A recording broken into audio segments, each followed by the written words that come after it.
Hello and welcome to The Reset, a mental health podcast without all the bollocks. I'm Sam Delaney.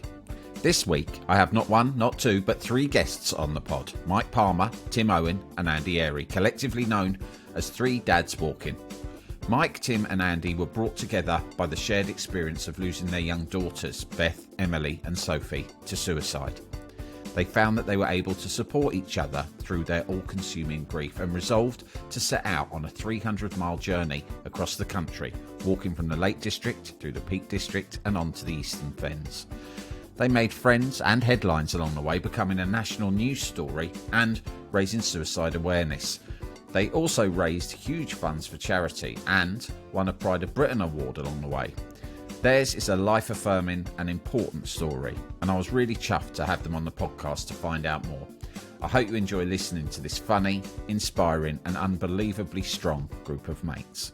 Tim, Andy, Mike, aka Three Dads Walking, welcome to The Reset. Good to see you. It's an honour and a privilege to have the three of you here with me today. For those who are unaware of your story, take us back to how the three of you first met. Obviously, you've all lost daughters to suicide, but how did you then meet and get to know each other through that? The story starts with us and our family. So that was just before Christmas 2018. Sophie, my daughter, was 29, working as a nurse up in Edinburgh, and she was going through a bit of a crappy time in her life. She'd split up from her husband. She'd split up from him rather than the other way around. And so it was a bit of a mess. And we were worried about her, but only as much that you wanted her to be happy. It never crossed our minds that she might be suicidal. And so that came out of the blue on December the 19th, 2018. We got a message in the family WhatsApp group that just said, "I love you all so much," and it didn't sound right. I tried to phone her, just went to voicemail. And before we could do anything else, Soph's mum, George, my ex-wife, had called to say that she got a message saying Soph was going to take her own life. And that our world just exploded. Her body was found 3 days later. And yeah, we were shattered. Your world falls apart. You don't know how you're living. You don't know how you're breathing. And that was our Christmas 2018.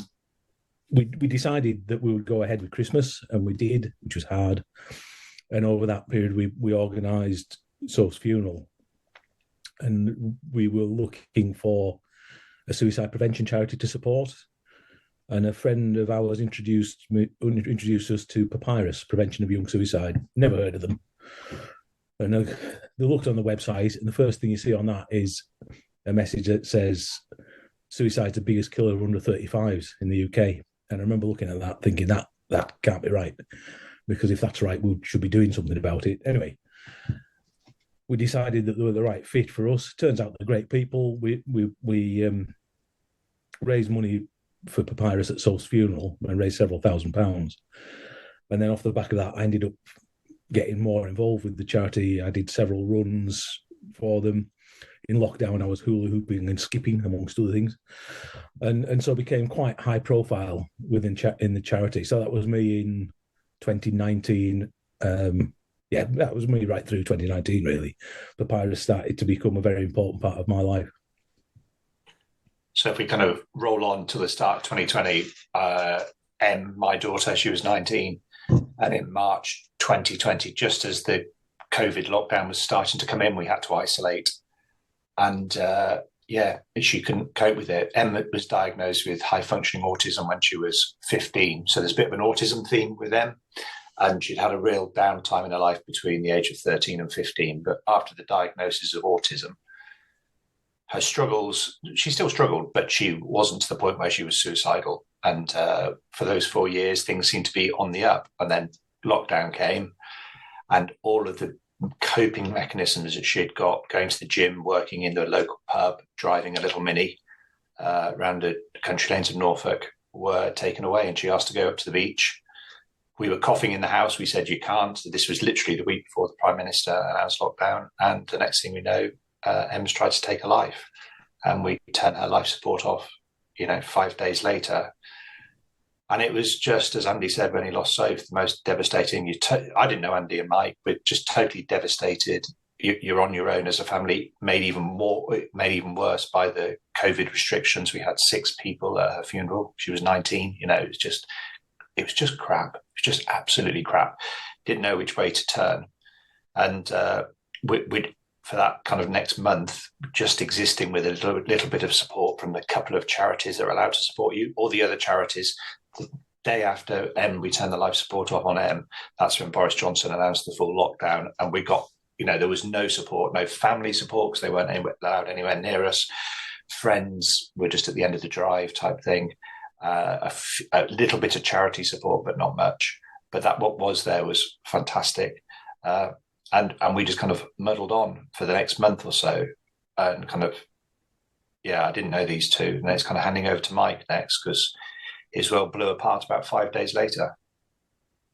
Yeah, as Tim said, on about 150 miles away, we were approaching lockdown in my family. Beth was 17, life and soul of the party. She was trained to be a singer. She was trained to be a singer at college. She was starting to gig places. She was very much buzzing around, a little social butterfly, very funny, very witty. She was a great dancer. She belonged on stage. And really, we had no inkling anything was wrong with Beth. But as lockdown approached, it was obvious it was really worrying her. She could see, all her life disappearing in front of her. And 5-6 days later, sadly, Bethy took her own life. She was there 1 minute and gone the next. As Tim's already mentioned, we were at the beginning of lockdown. I think we had about, I can't remember, about 8 people maximum at her funeral. And we were plunged into a world that, shattered is too small a word. I was totally and utterly broken. My family were in utter pieces. And yes, but bizarrely, about 3 weeks later, my middle daughter, Emily, told me she'd had contact from another family in Norfolk. Yeah. And that was Tim. So carries on, Tim. So this was my eldest daughter, who's Miss Sensible. She's a teacher now. Yeah. Dead on a month after Em had died, we were kind of at home, lockdown, and she came to me and said, "Dad, I'm talking to a bloke in Manchester." Now, that is the last thing you want your young adult daughter to be saying, is, "I'm talking to this strange bloke in Manchester." And my face must have said it all. It's like, oh, my word, what's going on? Anyhow, Annie very quickly then went, "No, Dad, it's not like that. They're in the same position as us." And she'd seen the story of Beth on social media, and through the magic of social media, reached out to one of Mike's surviving daughters, another Emily. And Emily had obviously there's a strange girl from Norfolk approached me. And the next thing I know, Annabelle and Mike are talking. And then she gave me Mike's telephone number. And I texted Mike. And it was about 3 weeks after Beth had died, 4 weeks after Emma died, and said, "Mike, I think we're in the same situation, mate. Tremendous condolences."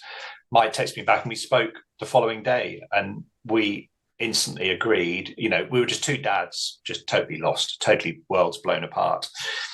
And we agreed on that telephone conversation, whatever time of day or night it was, we would, if we were feeling low, we'd call each other. And we spoke every day, every other day for the first few weeks. I think we've spoken every week since. But at that time, dragging us through, and it was in that kind of aftermath. Both Mike and I'm talking for Mike now, were massively lost and didn't know which way to go. And I knew I needed support, so I reached out to every charity, and Mind were fantastic, Norfolk and Waveney Mind around us. But Mike started to reach out to Papyrus, and I don't know if you want to take that, Mike. Yeah, it was a bit of a bizarre situation, really. We had a VW camper van at the time that was actually being done up during lockdown.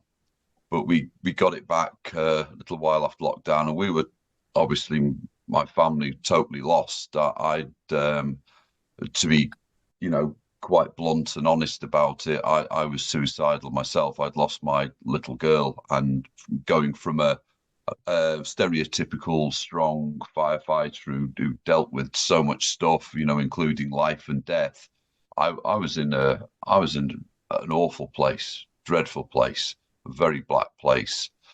But we had this VW camper van, and we sort of, myself and my wife, named it Solace for some reason, because we wanted to use it to get better. But I was looking on the Papyrus website, and bizarrely enough, they had something called Run the Ring around London, around the M25, that's for VWs, any shapes, sizes, all the rest. And what they do, it's a wonderful thing, but basically cause chaos around the M25, around London every year. But they do it for a charity. And this year they were doing it for Papyrus Prevention of Young Suicide.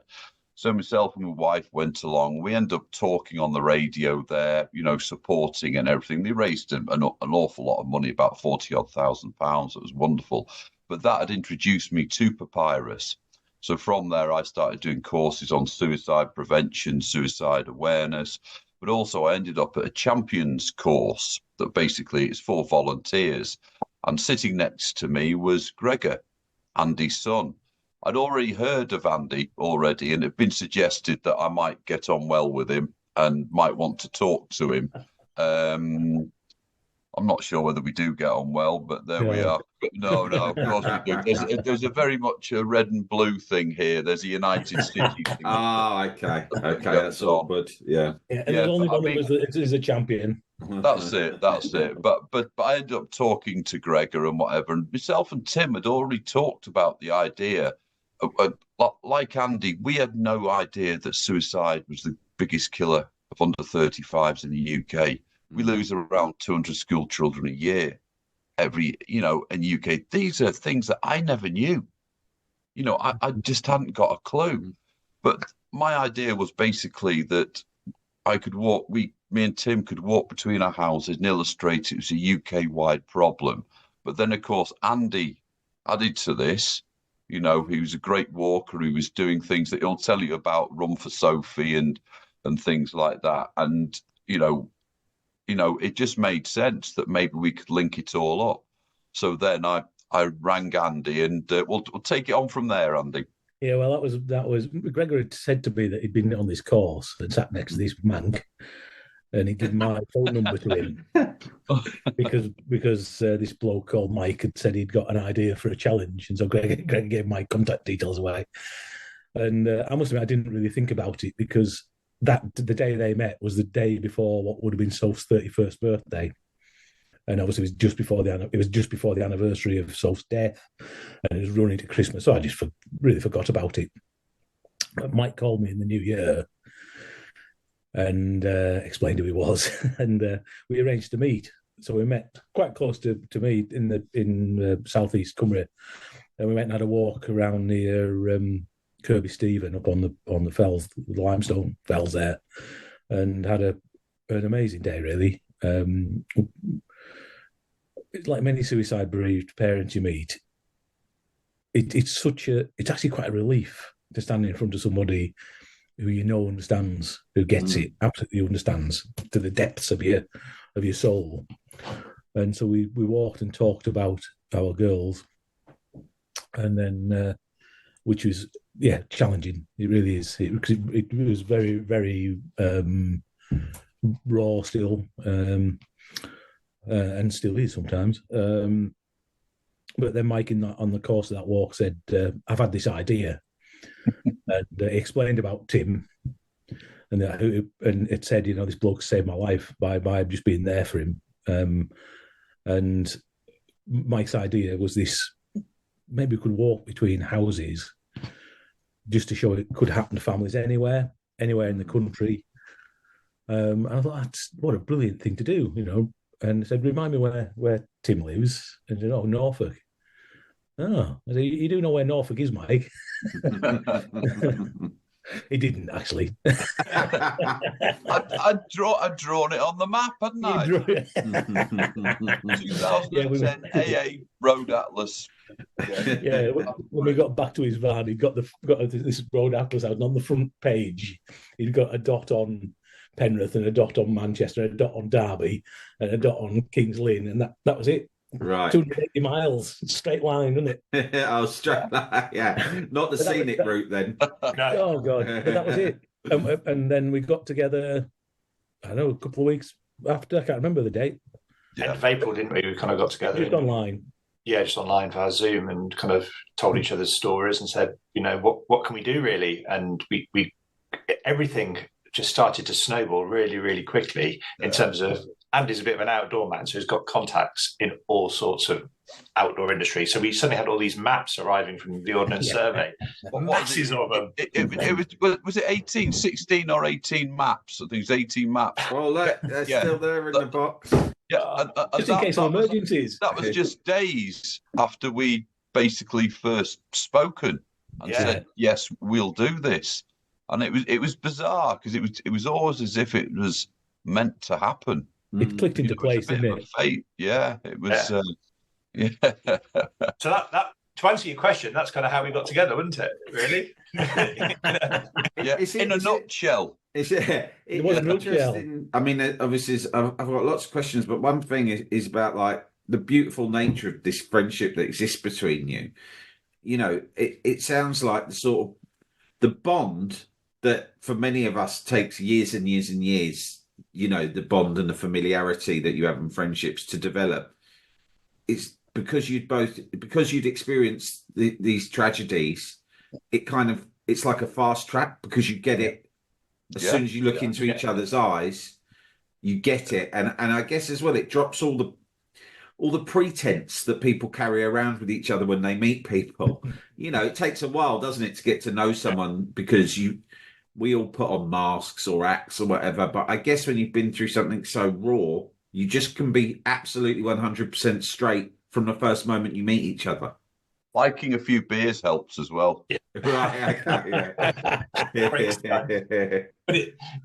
was the first time we got together. It was at Mike's house, and we got together on that. Oh, crikey, we sank a few beers that night. Right. And then we kind of did some planning and had lovely food. Helen, Mike's wife, cooked some lovely food. The second time we got together was to launch the walk, was at a tap room, Seven Brothers tap room in Manchester. Obviously, around more beers. There's a theme here. And then the third time we got together was on the start of the walk at Andy's house in Moreland. So when we kind of went into the walk, that was the third time we'd met. We were obviously speaking on Zoom, whatever, weekly to plan it. But the planning just kind of fell into place, and we kind of played to each other's strengths. So it kind of works. It was amazing, actually, wasn't it? That day when you rocked up here. Yeah.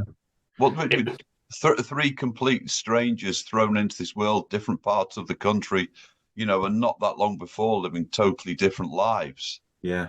And I think it kind of, to me, it gelled. We were at about, we planned to raise £9,000, so £3,000 each. And it was about 3 weeks before we were about to walk, 4 weeks before we were about to walk, perhaps a bit more than that. But one of Andy's friends, a lady called Alison Freeman, got it from the BBC, got into it and realised she got a bit of a story and sold it to BBC Breakfast. And to cut a long story short, Alison is lovely.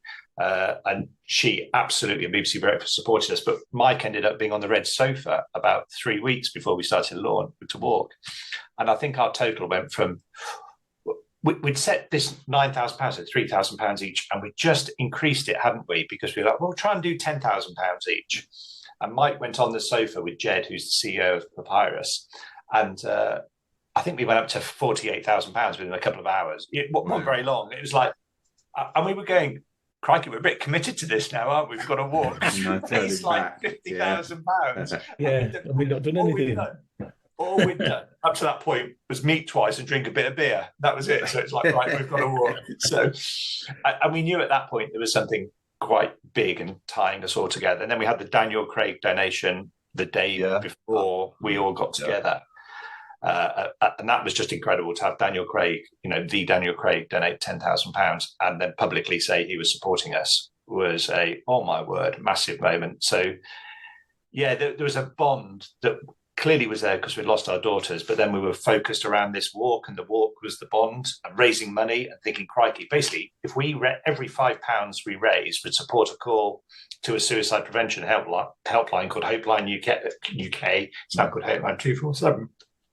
But if we could raise for every £5, that could potentially save another family going through what we're going. And we were all three of us so united over that, promoting, why didn't we know about Papyrus? Why didn't we know there was a suicide prevention helpline? Why don't other parents know? So we were so united in spreading that message. That's the bond, that kind of shared experience and shared aim of wanting to help people out, really. But spending the next 15 days in each other's pockets may have gone horribly wrong. Yeah, that's what I'm thinking. You couldn't be certain, could you, after a few meetings?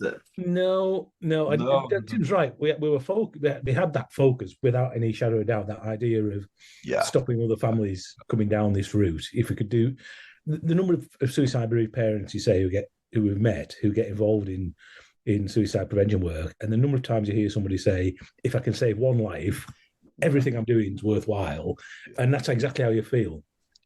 So if you could save one family from this horror, it's worth doing everything. Absolutely worth doing everything.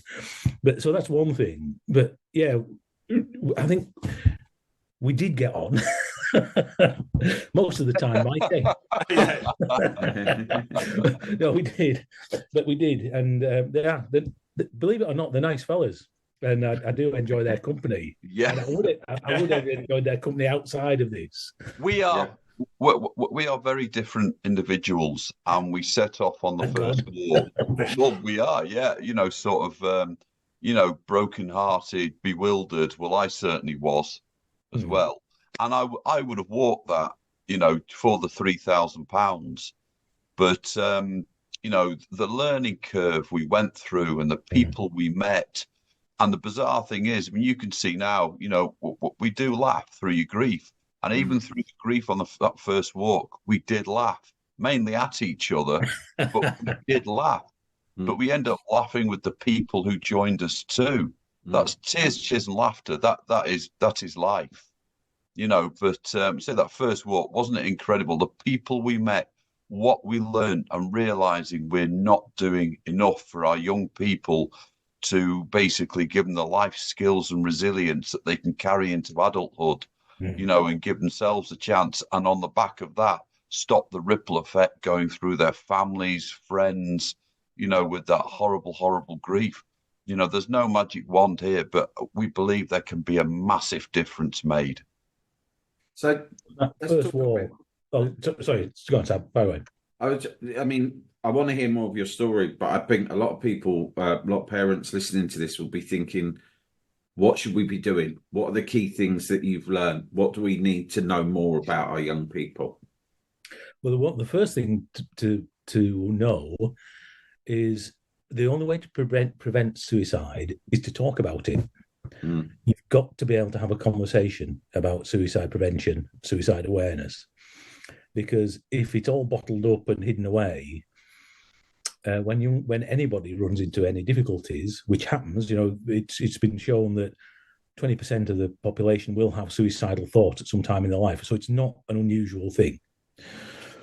So the key thing is to make sure that people get this information that having suicidal thoughts isn't unusual. Because if you have suicidal thoughts and have no training or understanding, you'll think there's something wrong with you, that you're out of the ordinary. And in many cases, people will try and deal with the problems themselves. But the critical thing is to be able to reach out for help. And so what we need with our young people is the understanding that these thoughts are actually part of being human, but then give them the understanding that it's not unusual. And the thing to do is not try and deal with the situation yourself. There are so many different ways you can reach out for help, whether it be to friends and family, or as we mentioned before, there's so many other suicide prevention charities that run helplines and you can access on a 24-hour basis, or you go and see your doctor, whatever it might be. You need to build this understanding in and the knowledge that suicidal thoughts aren't unusual, but then give them some kind of understanding of what you can do and that asking for help and help-seeking behaviour is critical. And there was also something I learned. We watched a fantastic charity called Every Lives Matter. Cumbrian charity deliver suicide prevention training to 11 and 12-year-olds and 15 and 16-year-olds. The first thing that really took me away was all those parents had to subscribe to this, had to allow their children to do it. Not one parent in those 2-year groups said no, they didn't want their kids to have that suicide prevention training. And as Andy said, I learned that 1 in 5 of us will have a suicidal thought in our lives. And also I learned that those suicidal thoughts on average last for about 15 minutes. I didn't know that. We didn't know that. But all 3 of us, after our girls had taken their lives, said, blimey, if only our girls had, stopped and thought for 10 seconds, blimey, what are they doing? What are they doing? But they didn't. And the fantastic thing about this training to some very young children was, let's put something in place. What makes you happy? Let's put a prevention strategy in place when you're in a good place. Don't wait for you to be in that bad place, because when you're in the bad place, that is too late. That is too late. So let's get the strategy in place. And it could be speak to your mom, speak to your dad, speaking to your sister, speaking to your brother, taking the dog for a walk, listening to music, watching your favorite film. Anything that picks you up, lifts you out of that, but put that in place when you're in a good place, not when you're low. And it was just simple tips like that it was just like, wow, that is so obvious, isn't it? To put those plans in place. And that's what we've been asking the government to do, and that's what we've been campaigning for. Is what we can't do is let over 200 young people, school-age children, about 200, die by suicide every year. Every year there are 6,000 suicides in the UK. The horrendous thing is that's 4 times the number of people that are killed on the road. But quite rightly, we put lots of effort into road safety. We designed the cars safely. We designed the roads. We put speed limits in. We put seatbelts on. We do everything we can to keep people safe on the roads. We still tragically lose people on the roads, but we should be sort of putting the same effort into suicide prevention. And the thing that got me as we walked, and also when we went through the inquest of our girls, is I was absolutely gobsmacked to find out that my Emily and Beth and Sophie, when we go to the inquest about their deaths, we all know they took their own lives. But the coroner might say that's not suicide, that's death by misadventure, or an open verdict, or a narrative like Beth got. And that means they won't necessarily go onto the suicide statistics. And that was borne out on our second walk. We met parents, loads of parents of 11, 12, 13 and 14-year-olds that had taken their own lives. And not one of those young people, those children who had taken their own lives, was put down to suicide. They were all put down to an open verdict or misadventure or something. And talking to their parents, it's just, this is crazy. We're losing all these young people, but they're not even counted in the Office of National Statistics. So that figure of 200 school children and 6,000 a year is way more than that, just by the evidence that we've collated and people that we've met on the way. It's horrendous. So we need to talk about suicide prevention. Yeah. You remember that suicide is shrouded with taboo and stigma, and this is why we must get away from using the word committed as well. Committed alludes to it being a crime. It's not a crime anymore. When it was a crime, people were unable to reach out for help. They were actually put in prison for attempting to take their own lives. So we must move away from that. So you could use the phrase like, died by suicide, took their own life, rather than that. And also, it isn't a sin against God now. We try and, encourage any church, any religion from the pulpit, basically, to preach, find help. There's support here, rather than you'll be damned into hell or wherever you're going to be sent. But we met people on all our walks that had lost loved ones a long time previous, even decades, and had been unable to talk about this. So therefore they'd not processed it. We talk this about being called postvention. This is what happens to families afterwards. You're 80 to 300% more likely to take your own life if you've lost someone close. And I know that's true. I know that's very true. There's lots of aspects we have to work on. But what we learned in the first walk majorly was we needed to be proactive. We need to get right upstream and do the work in schools, to equip our young people with the life skills they needed to make themselves safe, basically. Yeah. What have you learnt about hope as individuals, and getting to where you are today? I'm sure still. I think still devastated, but you're here and you're all alive, Yeah. and you're living positive lives. What have you learnt about that? Hope. I'll start this one because hope started about 3 days after Em was in hospital, when they came to us and said, "You do realise that Em has signed the organ donation register?" It was like, oh blimey, and we knew Em was going to die. It was as simple as that. Her brain was so badly damaged. But that pinprick of hope that Em's life could help others out in amongst all that devastation, that absolute black, but we've got this period of waiting for your daughter to die. And somehow, blimey, the organ donation process offers us as a family a little bit of hope that Em's life wasn't in vain. And that was powerful. Yeah. I think as we walk, some of the most powerful stories we heard from those who'd been in crisis and had often tried to take their own lives, but now are living lives they want to. Doesn't mean every day is great, but they're living lives they want to live. And that's what it's about. If things have been slightly different for Emily, Sophie and Beth, they might have seen this. They might have seen if they'd, managed to get through the bad times that they were in, things might have changed. But hearing those stories from those individuals, we've heard them many times. They come out to tell us these stories about how they've been in crisis, but are now, they want to be here. They're living, as you say, positive lives, and those are the stories that give hope. Yeah, for us, actually, it started on the day that Sophie's body was found. We were in here, so it was me and Fee, my wife, and Gregor, our lad, just in pieces, snotty, crying, shattered mess of a family. And we weren't trying to make sense of what was going on, because you couldn't that day. It was just, everything was just broken, shattered. But the local vicar turned up. He actually was walking in. He thought he was coming around to visit a house where we were still looking for a missing person, and he didn't realise that we'd just been told that Soph's body had been found. So he walked into this, the carnage. It was horrible. And we sat and drank a lot of tea, and Stuart talked about love and grief, bereavement, and he was good, really good. But one of the things he said really struck a chord with me that afternoon, which was, he said, some people will tell you that time's a great healer, and he said that's a load of rubbish. He said you'll always carry a Sophie-shaped hole around with you. It'll never get any smaller, and it's always going to be there.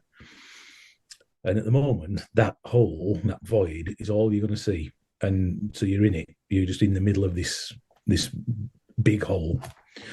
But he said, as time goes by, you will find something or some things that just start to insulate you from that gaping void.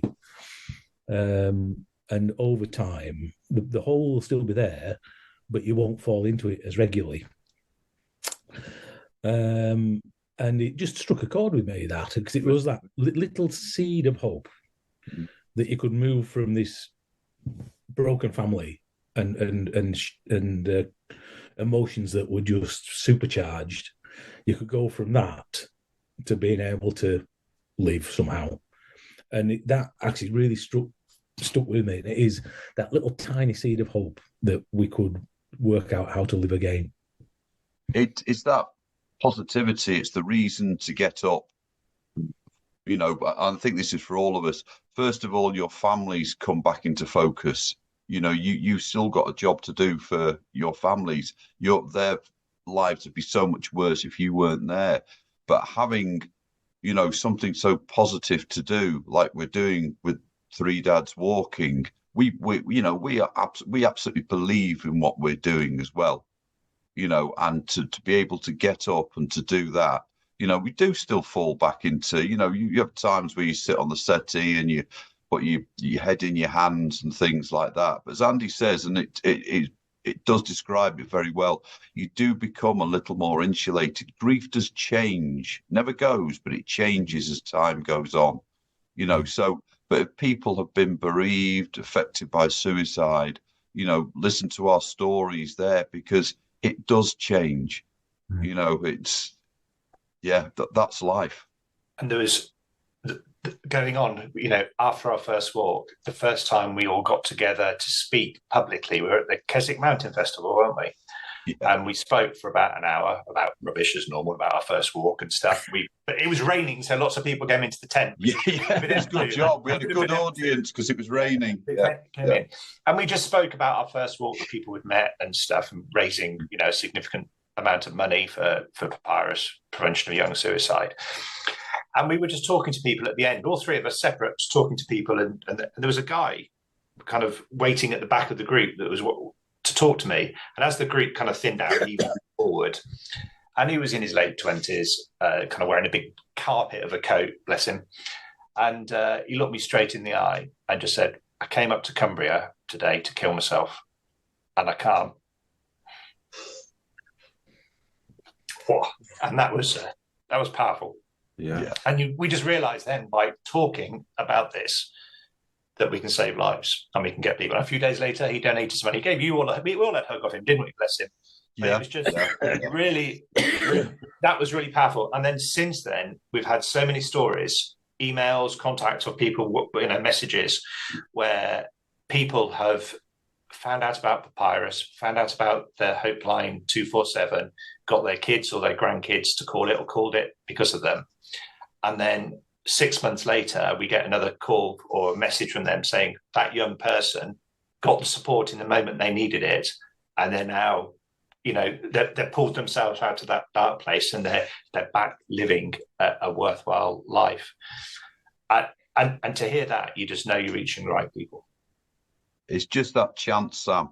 Just that chance that it can change. Yeah. Everyone deserves a chance, if not many chances. But that message that there is hope. That hope is a fantastic word. I didn't realize how powerful it actually is, but it is. In this context, hope is absolutely critical, and the knowledge that if you've got that, it can give you the strength to reach out and ask for help and carry on. I have to say, I've learned such a huge amount, and you're all three of you are really inspirational, incredible people. And I hope just by having these public conversations, like you say, every conversation we're having, you've inspired me to talk to my kids, and I hope everyone listening who's a parent will be thinking the same, that crucial thing of don't wait until there's a crisis going on. Have these conversations. It's so much easier to have conversations when people are in a good place, but it's also beautiful to see, a friendship and the human connection that exists between you three and all the other people you've met. I suppose that is one of the things that makes life so worth living, isn't it? It's a reminder of like how human connections are the things that get us through all the shit that can happen. People often ask us about the walks, what was your favourite bit? And what they're asking about is which was the nicest part of the country. Is that right? Yeah. The question. And the answer is always the people we met on the way. It's the people that stand out. And we did walk. We did see great place, and it is lovely. The British countryside, fantastic.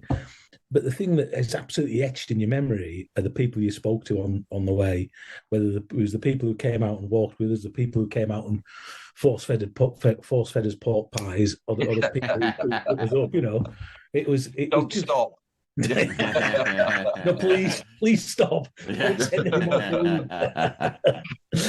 but no, the love and kindness that we have been shown is just overwhelming.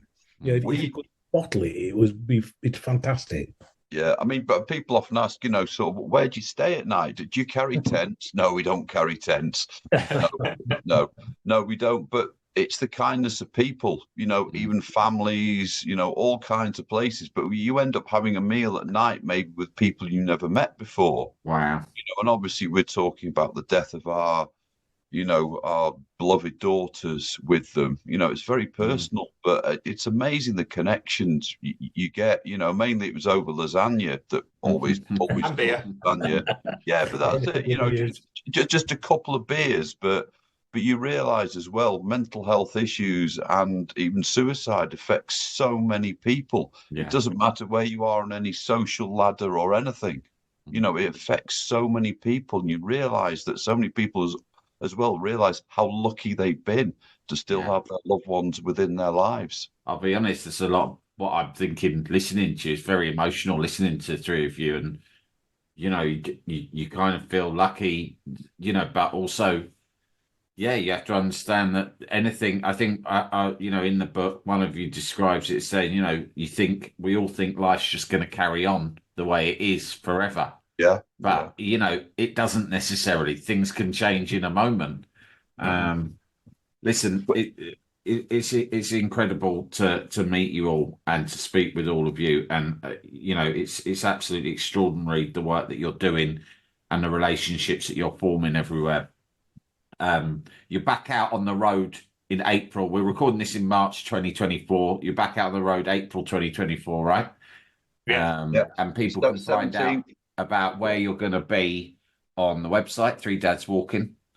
And of course, the book is out as well. Three Dads Walking, 300 Miles of Hope. That's out on the 4th of April. April 24, very big. Have you got a copy there? I've got, you know what? I've actually got 2 copies. I've got a proof, and only yesterday. This is my proof, and then yesterday I got a finished copy. We haven't got a copy.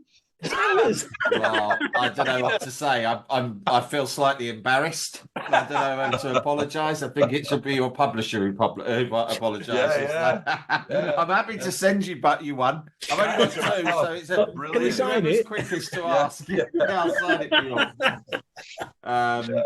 Wonderful stuff, and I'll continue to follow your stories with interest in your adventures, and I will put a link to all of it, and indeed to Papyrus in the show notes with this, because I'm sure there's a lot of people come away from this, me especially, thinking I want to look at Papyrus, want to find out more about this issue. Yeah, definitely. So, I mean, that's one reason why we're walking, Sam. If we can push the knowledge of Papyrus into every corner of the UK, so people know about Hopeline 247, they know what Papyrus do, that'd be absolutely fantastic, and that will save lives. Yeah, absolutely. An incredible charity, and one that, definitely deserves much more profile. Lads, thank you so much. It's a privilege, it's an honour, and it's an inspiration to listen to the three of you speak. Andy, I'm serious. He's laughing, but I couldn't be more serious. I think it's incredible what you guys are doing, and you're all such great, powerful speakers on the subject. So, just all of my respect, and thanks so much, and good luck back out on the road, lads. Cheers. Thanks, Sam. Come and join us. That was Mike, Tim and Andy, the Three Dads Walking. Their new book, which is called Three Dads Walking, 300 Miles of Hope, is out now. You can find out more about their forthcoming walk, which starts on 17th of April 2024, via their website, threedadswalking.uk. That's the number 3. I've also put a link to the Papyrus charity in the show notes too. That's it for this week. Thanks as always for listening. Please subscribe to The Reset if you don't already at samdelaney.substack.com.